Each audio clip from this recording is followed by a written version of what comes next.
Notre Seigneur Jésus-Christ a dit: Le Seigneur Jésus est la porte des brebis. Que le Seigneur Jésus est la porte des brebis.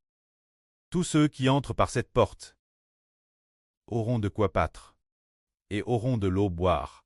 La porte dont le Seigneur parle bien est se RFRE au Seigneur Jésus, afin que tous ceux qui croient en Jésus aient de l'eau de vie boire en aient le pain de vie manger, afin que tous ceux qui croient en Jésus-Christ reçoivent l'esprit de vie et l'esprit du précleste Jova et obtiennent la vie éternelle. Regardons ce que le Seigneur Jésus a dit à l'époque. Ce qu'il a dit concernant le contenu de le Seigneur est la porte des brebis. Lisons cela. Le Seigneur Jésus-Christ a dit ceci. En vrai, je vous le dis.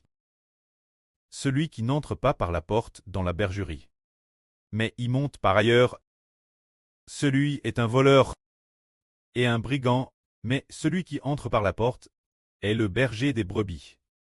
Nos frères et sœurs peuvent voir que lorsque les brebis rentrent à la maison, elles doivent entrer dans l'enclos par la porte, et quand elles sortent pour pâtre, elles doivent aussi sortir par la porte pour pâtre.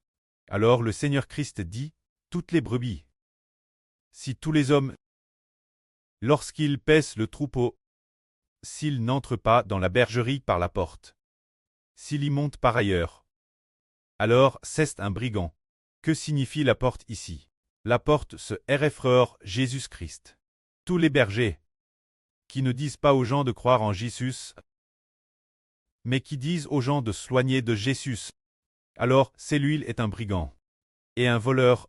Mais si le berger enseigne d'aimer Jésus-Christ et de croire en Jésus, alors cette personne est un berger, tout comme ce que frère Heber a dit. La vraie qu'il prêche est de dire qu'en Jésus-Christ se trouve la vie éternelle. Tous ceux qui s'éloignent de Jésus s'éloignent de la vie éternelle. Tous ceux qui viennent au nom de Jésus recevront du Seigneur Jésus-Christ la vie éternelle.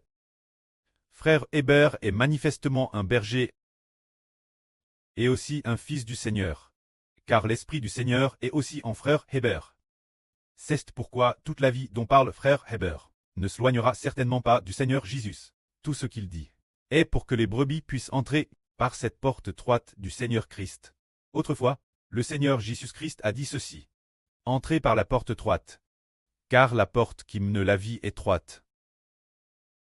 Et le chemin est resserré, et il y en a peu qui le trouvent. La porte qui mène la mort est large, et le chemin est spacieux, et il y en a beaucoup qui entrent par elle. Le Seigneur Jésus a dit, entrez par la porte étroite. Que signifie la porte étroite ici? C'est la porte du royaume des cieux. C'est Jésus-Christ. C'est nous appeler suivre le Seigneur. Ce chemin de suivre le Seigneur, il y a peu de gens qui peuvent le trouver. Presque tout le monde dans le monde a entendu le nom du Seigneur Jésus-Christ. Mais ceux qui peuvent vraiment suivre le Seigneur et entrer par cette porte sont TRS peu nombreux. Si l'on obtient ce qui est cleste et qu'on entre par cette porte, ceux qui obtiennent la vie cleste, il n'y en a qu'un sur 100 000 qui l'obtient. En ce sens, nous devons entrer étroitement par cette porte pour pouvoir obtenir ce qui est cleste. Cette vie qui devient l'arbre de vie. C'est pourquoi le Seigneur Christ a dit, vous devez entrer par la porte de la porte étroite. C'est dire Jésus-Christ. Alors il est dit ici, quand on entre dans la bergerie, si l'on entre par la porte, c'est le berger, si l'on n'entre pas par la porte, c'est un voleur. Cette porte est aussi Jésus-Christ. Cela signifie faire paître toutes les brebis. Si l'on ne fait pas connaître Jésus aux brebis, si l'on n'amène pas les gens croire en Jésus-Christ, ce sont tous des voleurs. Si l'on permet aux brebis par toute leur vie d'aimer le pré et le Seigneur, alors il est le berger envoie par le pré cleste et le Seigneur. Que la gloire soit au pré et au Seigneur. Amen.